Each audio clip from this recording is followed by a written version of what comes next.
शुभ सकाळ विद्यार्थी मित्रांनो, कसे आहात तुम्ही? मजेत ना? कशी झाली तुमची दिवाळी? अगदी मजेत झाली असेल आशा करते आणि तुम्ही पण अगदी स्वस्त असाल. ठीक आहे. तर मी तुमची मराठीची टीचर आपल्या मराठीच्या ऑनलाईन तासिकेमध्ये तुमचं स्वागत करते. विद्यार्थ्यांनो, दिवाळीच्या सुट्ट्यानंतर हा आपला पहिला पिरियड आहे. ठीक आहे. तर आज आपण आपल्या मराठी स्वाध्याय पुस्तिकेतील पान क्रमांक 12, तर सर्वप्रथम तुम्ही तुमच्या पाठ्यपुस्तकातील पान क्रमांक 12 उघडा आणि पाठाचं नाव आहे पाठ क्रमांक 8 चित्रकथा. उघडलं तुम्ही आणि दिसलं का तुम्हाला? चित्रकथा. चित्रकथा म्हणजे चित्र म्हणजे पिक्चर आणि कथा म्हणजे स्टोरी. माहिती आहे ना तुम्हाला? स्टोरी ऐकता ना तुम्ही? तर आज आपण आपल्या या तासिकेमध्ये अशीच एक चित्रांवर्ण, तुम्हाला इथे काही चित्र दिसत आहे, तर चित्रांवर्ण कथा तयार करणार आहोत. ठीक आहे. तर सगळ्यात प्रथम आपल्याला काय करावं लागणार आहे की प्रत्येक चित्राचं अगदी बारकाईने आपल्याला त्याचं निरीक्षण करावं लागेल की काय बरं दिसतंय चित्रामध्ये. आणि दुसरी गोष्ट तुम्ही नोटीस केली का की आपल्याला 3 चौकटीमध्ये चित्र दिसत आहे आणि एक चौकट रिकामी दिसत आहे. हो ना?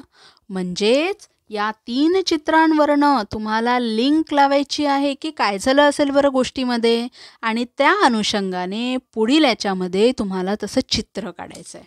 ठीक आहे. तर विद्यार्थ्यांनो, आपण सर्वप्रथम बघूयात की प्रत्येक चित्रामध्ये आपल्याला काय काय दिसते. कारण आपल्याला म्हटलंच आहे बघा, चित्रे पहा, प्रत्येक चित्रात काय काय दिसते ते सांगा, गोष्ट ऐका व सांगा. मग या चित्रांवरनं आपल्याला एक छानशी गोष्ट, कथा तुम्हाला तयार करायची आहे. चला तर आपण एक एक चित्र बघूया. आता बघा, लक्षपूर्वक चित्र बघा. तुम्हाला कदाचित पण तुमचं टेक्स्टबुकमध्ये तुम्ही नीट बारकाईने बघा, तुमच्या स्वाध्याय पुस्तिकेमध्ये बघा काय आहे. तुम्हाला हिरवळ दिसत आहे सोबत आजूबाजूला, आणि सोबत काय दिसत आहे तुम्हाला? याला काय म्हणतात बरं? हां, अगदी बरोबर, रेल्वे ज्यावरनं चालते ते रेल्वेचे रूळ तुम्हाला इथे दिसत आहेत. हो ना? आणि रेल्वेचे रूळ आहेत. सोबत बघा, दूरवर तुम्हाला ट्रेन गाडी, आगगाडी येताना दिसत आहे. हो ना? आणि इथे कोणीही दिसत नाही. म्हणजेच काय, तर ही जी जागा आहे, रेल्वे रुळाची ही चित्रामध्ये दाखवलेली जागा आहे, ही गावापासनं दूरवर आहे. कशी आहे? तर गावापासनं दूर आहे. तिथे ट्रेनगाडी येताना दिसत आहे. आणि एक अगदी बारकाईने बघा की हे बघा, मी जिथे पेन ठेवलेला आहे तिथे बघा रूळ, जे अगदी सलग असे रूळ असतात, या साईडचा बघा अगदी सलग आहे, पण या साईडचा रूळ हा मध्ये तुटलेला आहे. आलं का लक्षात तुमच्या? हां, तर हा रेल्वेचा रूळ आहे, हा तुटलेला आहे. बरं, आता दुसऱ्या चित्रामध्ये काय दिसत आहे बरं तुम्हाला? की तीच ट्रेन गाडी आणखी थोडी समोर आलेली आहे. सोबतच ट्रेन गाडीवर तुम्हाला 3 मुलं दिसत आहे. बघा, 1 2 3 दिसली तुम्हाला मुलं. आणि ती मुलं आता ती पटरीवर, म्हणजे पटरी म्हणतो आपण त्याला, रेल्वे रुळावर कशी आली असेल? तर होऊ शकतं कदाचित त्यांना हा जो रेल्वे रूळ आहे हा ओलांडून पलीकडे जायचं असेल, म्हणून ते आले असेल. आणि येता येता त्यांच्या लक्षात आलं की हा जो रेल्वेचा रूळ इथे तुटलेला आहे, तो त्यांच्या लक्षात आला की त्यांचं एकदम लक्ष गेलं एका मुलाचं की अरे बघा, हा रेल्वे रूळ तर इथे तुटलेला आहे आणि समोरून तर गाडी येत आहे. जर या तुटलेल्या रुळावरनं गाडी गेली तर गाडी घसरेल, गाडीचे डबे घसरतील. आणि तुम्हाला तर माहिती आहे, ट्रेनमध्ये 1-2 प्रवासी असतात का? नाही, ट्रेनमध्ये हजारो संख्येने लोक प्रवास करत असतात. आणि जर या ट्रेनमध्ये बसलेले हजारो प्रवासी या तुटलेल्या रुळावरनं जर ती गाडी गेली तर त्यांना त्यांचे जीव गमवावे लागतील. म्हणून ती मुलं विचारात पडले की अरे आता कसं? ट्रेन तर येताना दिसत आहे, ट्रेनला थांबवायचं कसं? आणि हा रूळ तर तुटलेला आहे. मग प्रवाशांचे प्राण कसे वाचायचे, असा मुलांना विचार पडला. बरं, मग आता तिसऱ्या चित्रामध्ये काय दिसत आहे तुम्हाला? बघा, तर या तिसऱ्या चित्रामध्ये तुम्हाला काय दिसत आहे? बघा, ट्रेन गाडी आणखी जवळ आलेली आहे आणि या 3 मुलांपैकी एका मुलाने, ज्याने लाल रंगाचा शर्ट घातलेला होता, त्याने ते लाल रंगाचं शर्ट आपल्या अंगातून काढून तो ट्रेन समोर झेंड्यासारखं हलवताना दिसत आहे. हो ना, म्हणजे त्याला काहीतरी सुचलं, त्याने प्रसंगवधान दाखवलं आणि त्याला एक कल्पना सुचली आणि तुरंत त्याने आपल्या अंगातलं लाल शर्ट काढलं आणि तो ट्रेनसमोर झेंड्यासमोर सिग्नल, आपल्याला तर माहिती आहे लाल रंग म्हणजे काय. तुम्ही जेव्हा रोडनी जाता तुमच्या पप्पांसोबत, मम्मीसोबत वगैरे, तर तुम्हाला तर माहिती आहे सिग्नलवर कलर दिसतात तुम्हाला. सिग्नलमध्ये रेड कलर असतात तर आपण काय करतो, थांबतो. म्हणजेच त्याने लाल रंगाचं शर्ट काढून ट्रेनला काय इशारा दिलेला आहे की ट्रेन थांबवा, समोर अपघात होऊ शकतो, समोर धोका आहे. लाल कलर तसंही डेंजरचं साईन आहे, हो ना.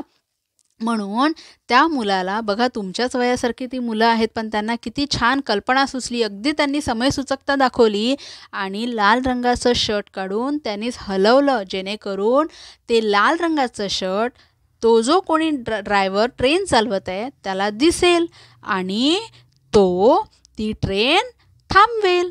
या उद्देशाने त्या मुलांनी आपल्या अंगातलं लाल शर्ट काढून तो हलवताना तुम्हाला दिसत आहे, हो ना.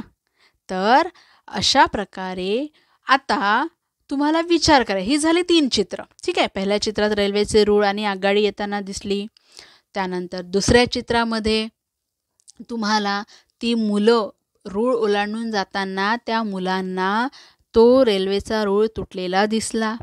मग त्या 3 मुलांपैकी एका मुलाला कल्पना सुचली आणि त्याने आपल्या अंगातील लाल शर्ट रेल्वेच्या समोर हलवायला सुरुवात केली, झेंड्यासारखं, सिग्नलसारखं काहीतरी सिग्नल त्यांना मिळाला पाहिजे म्हणून.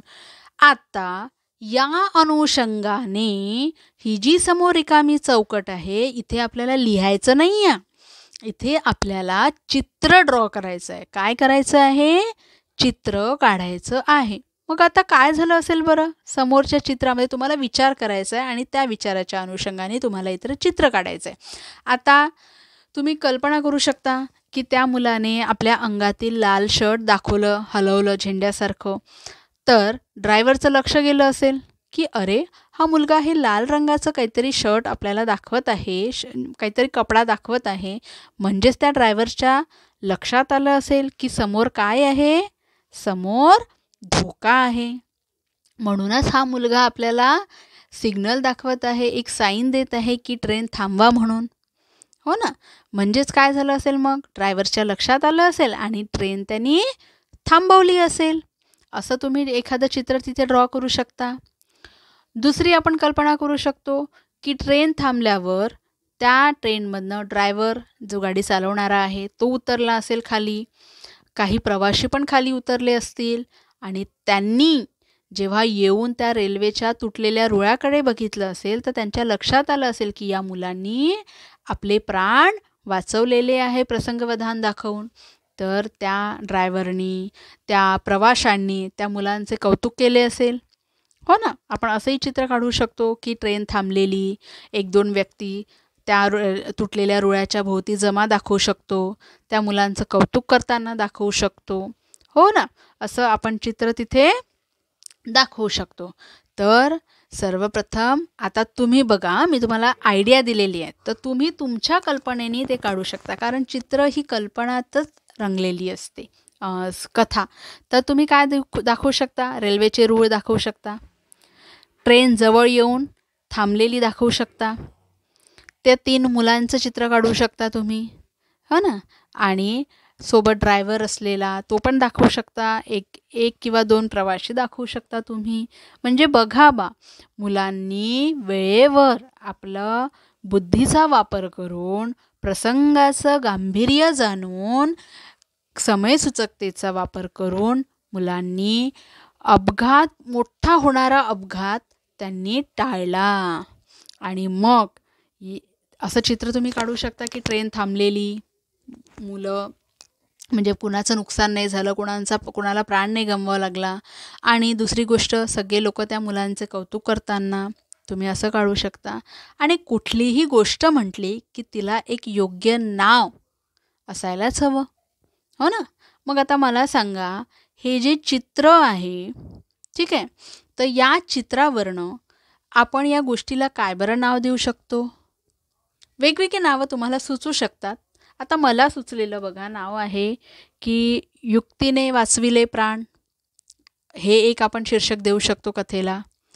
दुसरं मुलांची चतुराई, हे सुद्धा आपण नाव देऊ शकतो. तिसरं अपघात टळला, असं सुद्धा आपण नाव देऊ शकतो. तर अशा प्रकारे आता तुम्हाला काय करायचं आहे, मी तुम्हाला एक आयडिया दिली आहे, कथेचं स्वरूप दिलेलं आहे. ती कथा कशी लिहायची हे मी तुम्हाला पुढच्या पिरियडला सांगेल.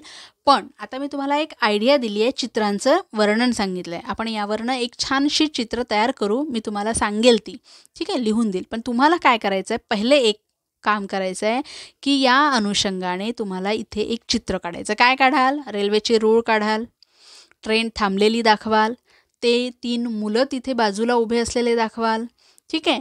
आणि ड्रायव्हर दाखवायची तुम्हाला इच्छा असेल तर तुम्ही दाखवू शकता, पण ट्रेन थांबलेली दाखवणं आवश्यक आहे, कारण त्या मुलांनी ते कार्य केलेलं आहे, ट्रेन थांबवली आहे, कोणालाही अपघात होऊ दिलेला नाही. तर असं तुम्हाला चित्र इथे काढायचं आहे. त्यानंतर या संपूर्ण चित्रावरनं गोष्ट कशी लिहायची, कशी त्याला शीर्षक द्यायचं, हे मी तुम्हाला पुढच्या तासिकेमध्ये सांगेल, ठीक आहे. तोपर्यंत तुम्ही इथे आपल्या पाठ्यपुस्तकात लिहायचं नाही आहे, फक्त चित्र काढायचं आहे, तुम्हाला चित्र काढायचं आहे.